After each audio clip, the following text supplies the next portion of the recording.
Welcome to Summit 2020 by the Ellen MacArthur Foundation. For this discussion about a circular economy for the USA, I'm joined by Dr. Nabil Nasr, who is Associate Provost and Director of the Golisano Institute of Sustainability at Rochester Institute of Technology. Nabil, thank you for joining me today. Thank you for including me. We've got a big topic, and I know we won't be able to get through all of the things we'd like to talk about today, but let's just jump straight in, and keen to get your thoughts with everything that's going on in the US and globally at the moment. What do you see as the most meaningful opportunities to accelerate a circular economy in the US in the next 12 months? Yeah, so I think to understand the opportunities before us now, I think it is really important to analyze the situation and get a better understanding of the dynamics that we see today. So clearly, the pandemic has exposed many challenges and weaknesses in our system today, which really opened the door for us to rethink many of the approaches that we use today in our industrial system.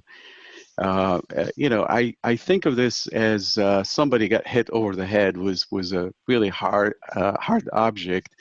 I think we're in the phase of still dizzy from that, and we haven't fully understand the lessons from the what we saw happen with the pandemic. I think it's going to take us a while to actually fully understand the impact, the implications, the lessons learned, what need to change, what might have worked fine. There are a lot of things that didn't work. Most of the challenges and most of the weaknesses that we understand today, at least we have an agreement that we have today, are related to supply chain structure and models, and also the resiliency in the system. As the pandemic has exposed a lot of challenges in this area, it really kind of brought a lot of question related to the global economic models and the global industrial economy that we live in today. So as we are trying to recover from the pandemic, and hopefully we will soon, I think there's going to be a lot of thinking and rethinking about the system and what we need to change in the system. Government around the globe have been also looking at that, see what are the lessons learned. In my mind, go ahead. Sure. Well, keep going. Sorry, Nabil. Yeah. So in my mind, I think this is a great opportunity as we think about circularity to ensure that the circularity is on the agenda, is on the list, and the potential value of moving to circular models is taken into account as we explore different models. So many of the models for supply chains, resiliency, is really focused today in the discussion today on the ability to address disruption in the system, from natural disasters to wars to pandemics to other challenges. And it's very important, I think, to really bring that up front to the agenda. And that's where I see a huge opportunity for us today. So one of the things, maybe just picking up on some of what you said, that one of the things that really stood out to me in the response to the pandemic in the context of the US was, firstly, just how prominently actually business featured. It was literally center stage very early on in the US's response to the pandemic, whether that was CEOs on stage or major sort of announcements coming from businesses in terms of how they were going to respond. The second thing, which also surprised me, was actually the speed at which some of those organizations respond, whether that was, as you sort of allude to, adjusting supply chains, finding new sources of manufacturing and distribution, indeed, in many cases, introducing entirely new business models. I'm wondering, from your perspective, particularly on manufacturing and remanufacturing, what stood out to you in the early days of the response from business in the US? Yeah, I think the one thing that was that became very clear at the beginning of the pandemic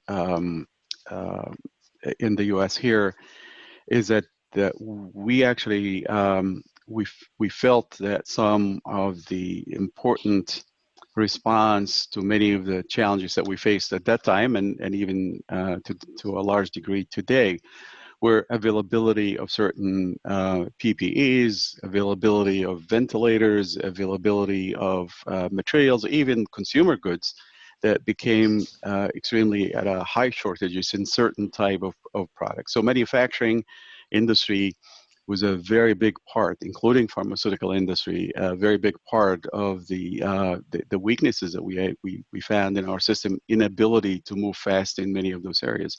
So that became very clear. I see my analysis might be a little bit, maybe controversial here.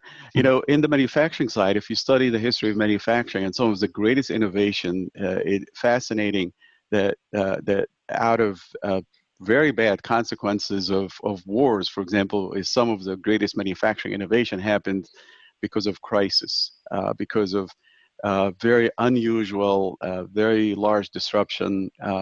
It brought a lot of innovation. I believe that we have seen some of that in the pandemic days. We actually, my team, for example, we had like a team of 30 people working on ventilators because we got hit very hard in New York State early on with the pandemic. We were not working on medical equipment, design or manufacturing, but we partnered and we developed with the doctors and nurses and other companies, and we had extreme shortages in certain components that we're able to get aerospace companies that make components for aerospace to develop for medical equipment. So we worked extremely fast. We were able to develop more of a supply chain that is different, that is not traditional in this area, to be able to respond to the crisis. And I think what the lessons learned from that is that I think we, under difficult situation, are able, the ingenuity of our people in the US and abroad, the creativity of people, the will to actually address many of those challenges showed that we can be inventive, we can be creative, and we can be really strong in addressing some of the things that we probably could never have thought that we could do. And I really think if we look at the challenges that we have broader than the pandemic, and looking into our entire system and bring the awareness to the challenges that we face if we continue with that linear model forever, and raise the awareness that we need that same ingenuity to address many of the challenges that really is difficult for us to make progress without addressing. I think that might be, we have a recent example that we can do this. We can be inventive and innovative and using our ingenuity to actually address many of those challenges. My feel is that we will never be able to make significant progress without innovation. We can, innovation alone will not solve the problem, but innovation is a critical element of that. And I do think that we can point to what we were able to do during the early stages of the pandemic and even today and say, hey, we have other challenges that we really should address, and with the same ingenuity, we're able to actually make a difference in those areas. So just picking up on that important topic of innovation, both in general, as you outlined, but also specifically as it relates to a circular economy, you are also a leader of Remade, the Remade Institute, which is one of a constellation of 14 manufacturing USA institutes funded by the federal government in the US. If you think about that, capturing that creative energy and sort of bringing that to making it practical, bringing it to market, public-private partnerships, I think, play a really critical role, an increasingly critical role in that sort of that development and that sort of technological innovation. I'm wondering, with your perspective in that space, what do you see as perhaps the challenges as well as the opportunities specifically for public-private partnerships in the next, let's say, again, 12 months? Yeah, so the Remade Institute is established by the U.S. government, just the establishment of the institute and identifying the need to have a national consolidated effort focus on the circular economy and focus on addressing many of the challenges that we face in this area. I think it was really fantastic to see in the U.S. The research focus that we have is at the system level. So we're really looking at the entire picture and making sure that we actually can address those areas.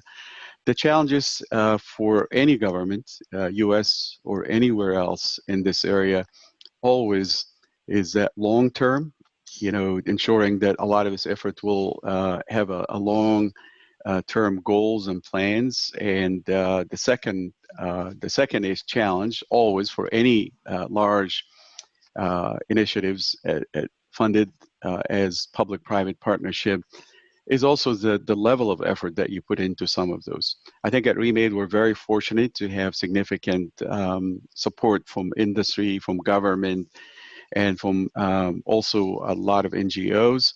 But typically, it's always a long-term plan and continuity of that plan and having a very long-term vision. Many times around the globe in general, research funding is always got short-term vision.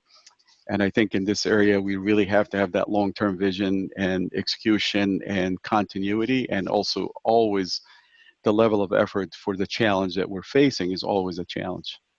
So I know at Remade you are working on, I think, literally dozens of innovations and projects. Thinking about the circular economy, just wondering if there are one or two that sort of really stand out to you, and you could just talk about perhaps some of those projects that you're most excited about in this innovation space. Yeah, the Remade Institute actually just issued an RFP that would be the total funding from the partners as well as the government will be $70 million. So it's a mega RFP for us. We also have $20 million investment of ongoing projects right now.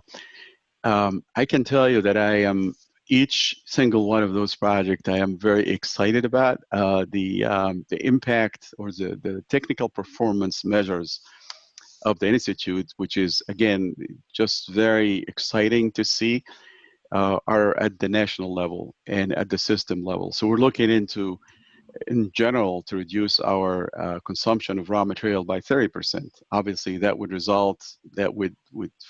ensure that we have a lot of recycling processes, a lot of effective separation technology, that we have effective ways of remanufacturing, reuse, refurbishment of product at a much higher rate that we have today. So some of the work that we're doing right now is, as I said, we're focused, for example, on recycling. A lot of work that we're doing is focused on advanced separation technology. We're focusing on chemical recycling processes, mechanical recycling processes, a lot of work on contaminant removal. In the remanufacturing side, there is a huge opportunity. The density of remanufacturing in the US is just a few percentages. And the opportunity to expand that is significant, but there are barriers, and many of those barriers require technology innovation, require some practical, economical solutions. And we have several projects. For example, many of the electronic components, which is dominant in many products today, there's no way to actually assess the remaining life of one of those modules or circuit board or others. So there are projects right now to figure out how you can do this condition assessment and estimation of remaining life and reliability of those modules that allow the use of some of those modules multiple life cycles. This has significant economic and also feasibility impact on remanufacturability of many products. We also have work in the e-waste area. We also are doing a lot of work focused on the more of the system analysis to ensure that we truly understand where the highest value is and the impact of some of the technologies that we work on to ensure that we prioritize. So you've introduced the concept of barriers and obviously Mm. system level change as well. Just to change tact a little bit, and in case it's not obvious, I know that you have, through these various endeavours, had really extensive engagement with government, whether that be at the federal, state, or municipal level. Just interested in how you see perhaps the policy space in the US as it relates to the circular economy. Where are we on the journey of policy and circular economy in the US?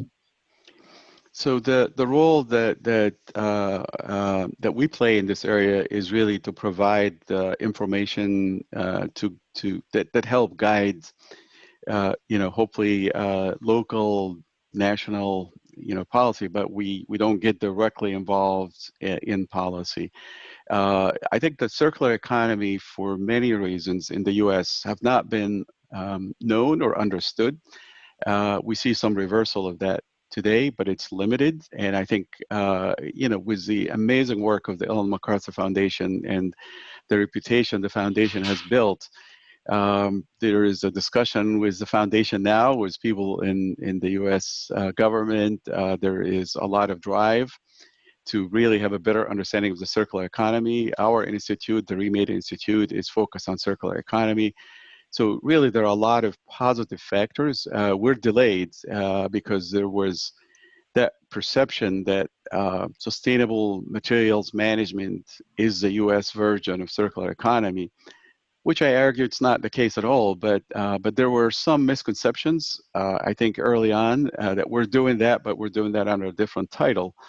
But I think there is a much wider understanding now of what really the circular economy is, and I think with the foundation's work in this area and help, I think we're going to make a much bigger impact in the next few years.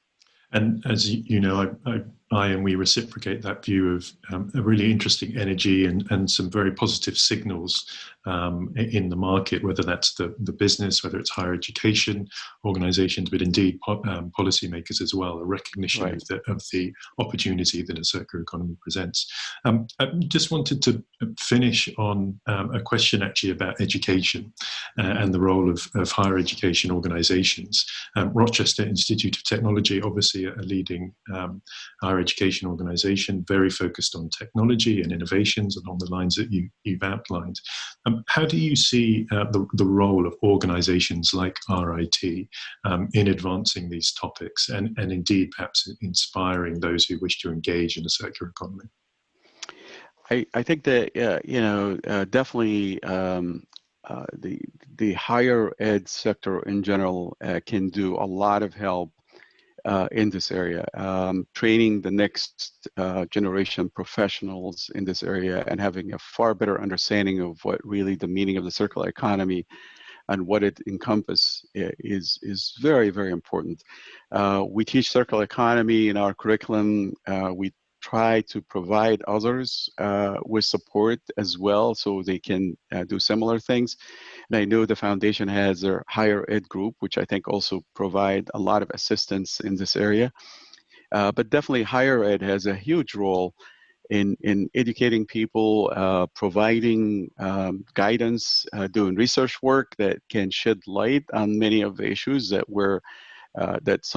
that can be very critical in better understanding of the circular economy and its impact and advantages. So they're definitely a very big role for the circular economy, understanding inclusion in some of the research programs. However, in the U.S., and I'm sure it's in other parts of the world as well, universities can do a lot more if the research foundations. In the U.S., we have the National Science Foundation and others. So if there's more understanding of the circular economy and more support they can provide to universities, for example, in this area, you would see more interest in the subject. And I think, as we talked earlier, with a broader understanding of circular economy in government, I think we can also make a big impact on the adoption of circular economy in curriculum and research programs at universities as well. So it's just, they all connect. Yeah, Well, I think that's a great point to end on. Thank you very much, Nabil. I know we have covered at a very high level a lot of ground, but appreciate you taking the time to share your perspectives, and enjoy the rest of Summit 2020. Yes, thank you. Thank you very much. Yeah, thank you. It's good to be with you.